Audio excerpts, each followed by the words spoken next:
হুসাইন।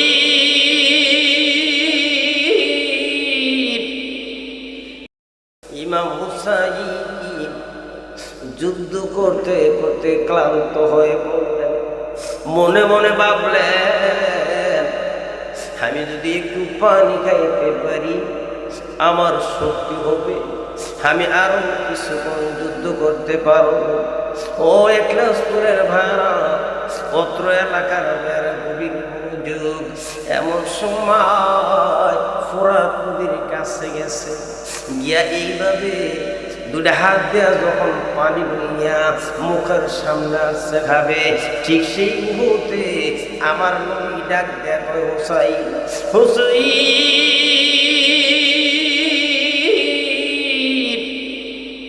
এই ফুরাত নদীর পানি কত মানুষে খাইল, কিন্তু ইমাম বংশের জন্য পানি জুটল না। অনেকে পানি না খায় জীবন দিছে। হুসাইন রে, পানি খাইস না, এই পানি তুই পান করিস না। যদি আজকে ফুরাত নদীর পানি খাস, হাসর ময়দানে আমার গুনাহগার তারা পানি পাবে না। তুই পানি খাইস না, পানি খাইস না। তাকায় দেখ, তোর মাদার রুশে, তোর বাবা আলী দাঁড়ায় রুশে, আমি নবী দাঁড়ায় রুশি। হুসাইন, ও হুসাইন, পানি খাইস না। এই কথাটা বলতে দেরি, পানি আস্তে করে সাথের থেকে ফালাইয়া যখন তীরের দিকে উড়বে, ফোরাত নদীর পাড়ের মধ্যে যখন উপস্থিত হয়েছে, ঠিক সেই মুহূর্তে এই মুহূর্তে তার শেষ করে ফেল। আর রাখতে চাই না, আর রাখতে চাই না। আমার বারা তীরের আঘাতে শরীরে রক্ত ধরতে ধরতে ইমাম হুসাইন ক্লান্ত হয়ে গেছেন, দুর্বল হয়ে গেছেন। আবার হইল পানির পিপাসা।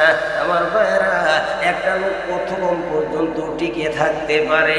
আস্তে করে যখন ফোরাত নদীর কিনারে শুয়ে গেলেন, মতান্তর মাঠে শুয়ে গেলেন, এমন সময় সীমার লোকেরা একটা কাজ করো, বুকের মধ্যে বৈশাদা এই ছুরিটা লাগাইয়া জবাই দে। আমার বারা বুকের মধ্যে যখন বৈশা গেছে, ছুরিটা লাগাইয়া দিছে।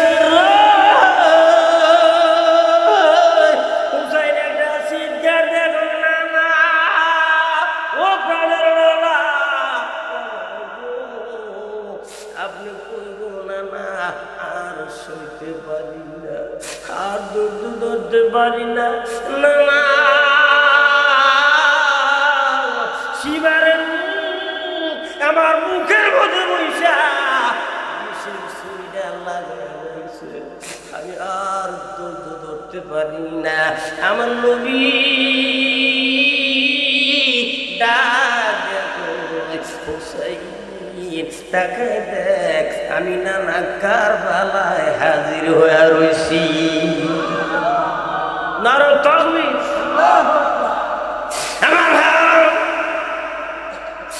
ইমাম হুসাইন কান্দে আড়াই দেখো, ও শিবারের লোকেরা, এত কষ্ট দিবি আর সহ্য হয় না, ছুরিটারে আস্তে আস্তে চালা। আমার নানার চেহারা মোবারকটা আমি দেখি, জোরে জোরে সুবহানাল্লাহ।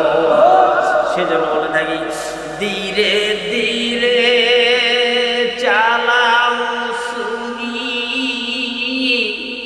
সীমার আমার হারি ওলা।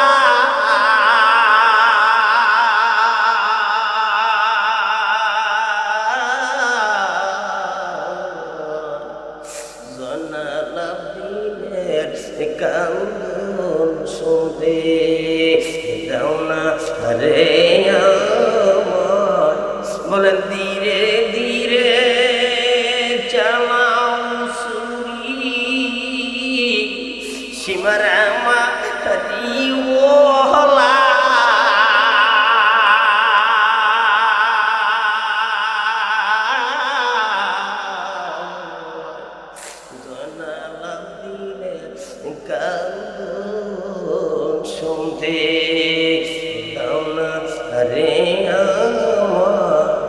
সীমার তোরে বিনয় করি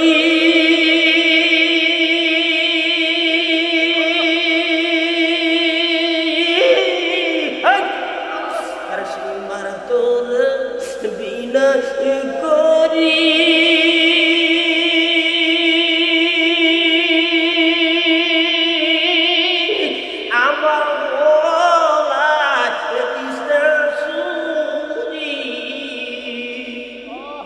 আর সেই গোলাটি দিত সুমা আমার নানা জিসদা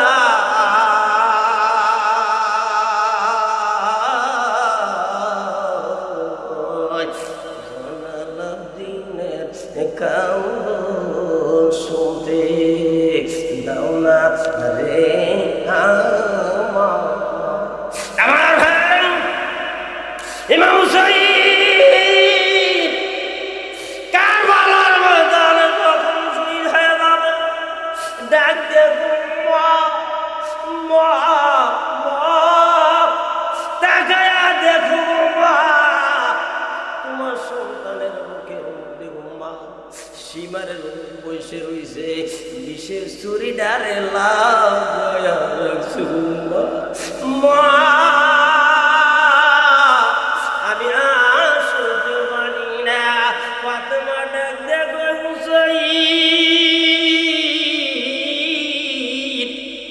আমি মায় কারবালায় হাজির হয়ে রয়েছি বাবা দাঁড়ায় রয়েছে হুসাইন রে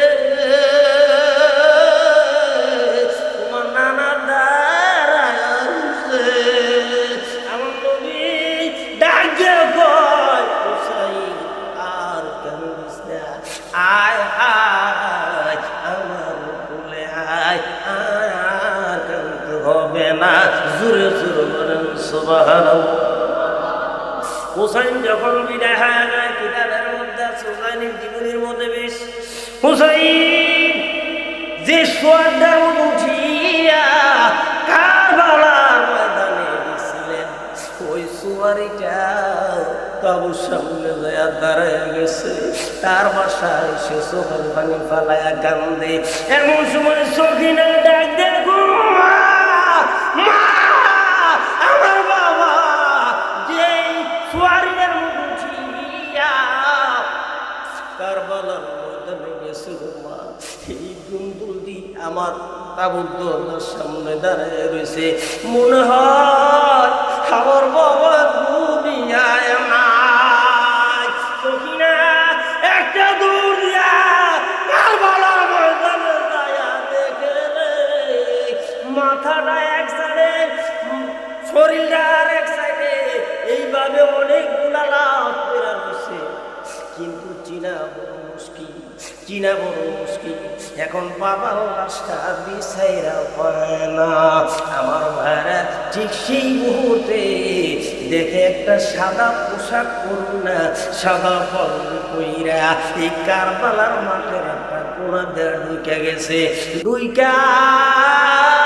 প্রত্যেকটা লাশ আনিয়া একটা করে মাথা আইনা এইভাবে জোড়া দিতেছে জোড়া দিতে দিতে সকলের মাথা একত্রিত করছে কিন্তু একটা লাশ পড়ে রয়েছে তার মাথাটা পাওয়া যায় না জোরে জোরে বলেন ইয়া রাসূলুল্লাহ আমার ভাই বীর সগীরা আশ্চর্য হয়ে গেলেন বলতে লাগলেন আপনাকে আপনার পরিচয় কি এখানে যতটা লাশ ছিল একটা লাশের সঙ্গে মাথা নাই আপনি মাথা বিছাই না লাশের সাথে এক করে দিলেন কিন্তু একটা লাশ পড়া রয়েছে এই লাশটা ধুলাবালি মাইখা রয়েছে এই কারবালার ময়দানের ধুলাবালি দিয়া এমন ভাবে তার শরীরটা আবৃত করে ফেলাইছে চিনা বড় মুশকিল হয়ে গেছে কিন্তু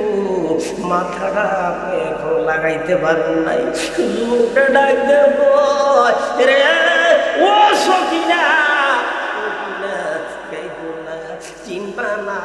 চিনবা না আমি হই না জয়নাল আবেদিন জোরে জোরে সুবহানাল্লাহ। নারায়ে তাকবীর, নারায়ে রিসালাত। ইয়া রাসূলুল্লাহ, হযরত মাওলানা মুসলিম উদ্দিন যুক্তিবাদী। আমার ভাই সখিরা ওই লাশটার কাছে যাইয়া খেয়াল করে দেখে তাবুর ভিতর থেকে এবাদত শেষ করে ফজরের নামাজ পড়িরা যে পোশাকটা পইরা এই কারবালার ময়দানে বাইর হয়েছিলেন, এই পোশাক পরনা লোকটা দেখা যায়। জোরে জোরে বলুন সুবহানাল্লাহ। একটা চিৎকার দেখো মা,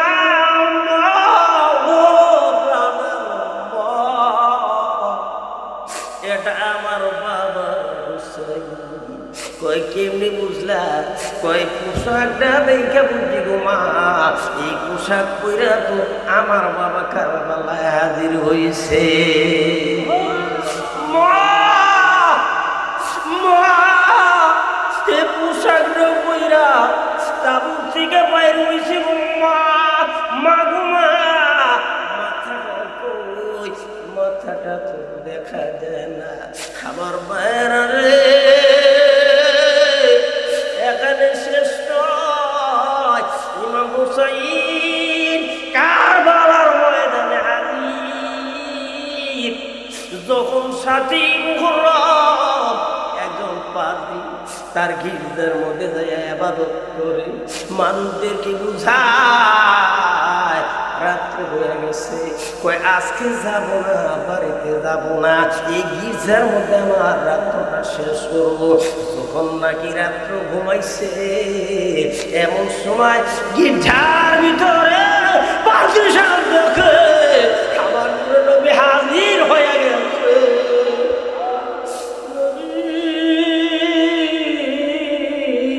ডাক দিয়ে কয়, ও পাদ্রী সাহেব, আজকে কি 3 দিন পরে তোমার বাড়ির সামন দেয়া আমার নাতি হুসাইনের শিরটা নিয়া যাবে। যদি ওই শিরটাকে তুমি মোহব্বত কইরা তাজিম কইরা বুকের মধ্যে লাগাইয়া এই জমিনের সাক্ষী কইরা আমার কলমা পইরা মুসলমান হয়ে যাও, তোমার জান্নাতে কদম দিতাম না। জোরে জোরে সুবহানাল্লাহ।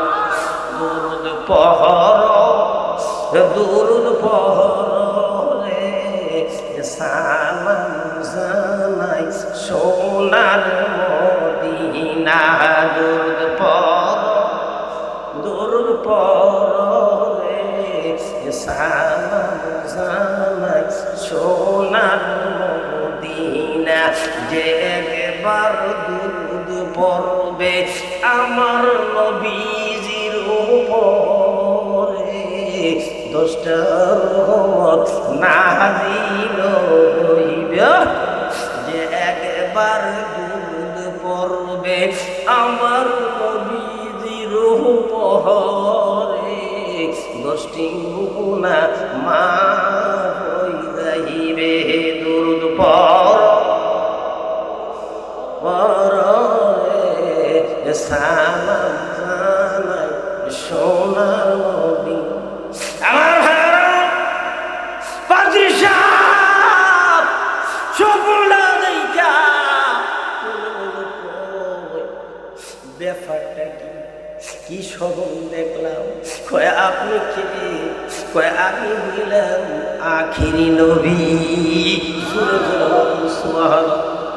নবী পারে কিনা এখানে হাজির হইতে? সে ক্ষমতা আমার আল্লাহ দিয়েছেন, ঠিক না? গায়েবের খবর দেন বলা ওরা আমার নবী, ঠিক না? ঠিক। অনেকে জানে না গায়েব প্রকার, গায়েব হই প্রকার, গায়েব আতাই, গায়েব জাতি। যেই গায়েবটা জানে আমার আল্লাহ, সরাসরি আল্লাহ ছাড়া কেউ জানে না। আমার আল্লাহ বলছে ইন্নামি রাসূল, এবং আমার রাসূল ব্যতীত আর কেউ জানে না। জোরে জোরে বলুন সুবহানাল্লাহ। আমার ভাইয়েরা রে, কারবালার ময়দানে আমার নবী দুনিয়ার মধ্যে থাকিয়া বলেছিলেন, এই জায়গার মধ্যে 10ই মুহররম এতটার সময় আমার নাতি হুসাইন কারবালায় শহীদ হইবে। আমার ভাইয়েরা, ওই পাদ্রী সাহেব ঘুমায় না, বাড়িতে গেছে, ঘুমায় না, খায় না। বিবি ডাক দেখো সাবি, আপনার চোখটি কেন জানে লাল লাল? ও সাবি গো, খানা খান না, কি জানি ভাবে বুঝতে পারলাম না। আপনি বলেন কি রূপ হয়েছে? আমি এই এলাকার বড় ডাক্তারের কাছে নিয়ে যাব। পাদ্রী সাহেব চোখের পানি ফেলায় আর বলে, বিবি রে, বিবি আমার কোনো রোগ হয় নাই রে বিবি, এমন একটা রোগ হয়েছে আমার নবী কামলিওয়ালা সারা রোগ ভালো হবে না। বিবি, বিবি দুনিয়ার কোনো ডাক্তারে আমার রোগটা ভালো করতে পারবে না। বিবি আমার খানা চাইব না, আমি খাবো না, খাবো না, আমি অপেক্ষায় আছি রে বিবি, অপেক্ষায় আছি। যখন 3 দিনের দিন হয়ে যায়, রাত্রিবেলা আবার আমার নবী সরাসরি ডাক দেয়, ও পাদ্রী সাহেব, আজকে আমার নাতির মাথা তোমার বাড়ির সামনে দেওয়া যাবে। আমার ভাইরা বড় লম্বা ঘটনা। ওই পাদ্রী সাহেব অপেক্ষা করতেছেন, রাস্তার দিকে তাকায় রয়েছে। কিছুক্ষণ পরে দেখে একটা কাফেলা আস্তে আস্তে করে আসতেছে। পাদ্রী সাহেব চোখের পানি রাখতে পারে না, মনে হয় এই কাফেলাটাই হইল আমার নবীর স্বপ্নের কথার কাফেলা। জোরে জোরে বলেন সুবহানাল্লাহ। কাফেলা সামনে আসে, পাদ্রী সাহেব ডাক দিয়ে খাবো না নাকি? কারবালার ময়দান দিয়ে গাইছেন নাকি? আল্লাহু আকবার। কেমনে বললেন? আমি বুঝেছি আমার নবী 3 দিন আগে আমার জানাইছে, আপনারা আপনাদের থেকে, আপনাদের শরীর থেকে কারবালার রক্তের ঘেরান পাওয়া যায়। আমার ভাইরা, বোতলের মধ্যে ইমাম হুসাইনের মাথা মুবারক গুইরা রাখছে। ডাক দেখো এই মাথাটা বলতে চাই, একটা লোক কথার জবাব দেয় না। সবাই কান্দে, সবাই কান্দে। এমন সময় মনে হয় এটা হুসাইনের মাথা মুবারক। আমার কাছে দেন, আমার কাছে দেন। মাথা মুবারকটা লইয়া পাদ্রী সাহেব ঘুরে ঘুরা বারবার সুমা খায় আর আগে যদি জানতাম, সর্বপ্রথম আমি যে কারবালার ময়দানে শহীদ হইতাম।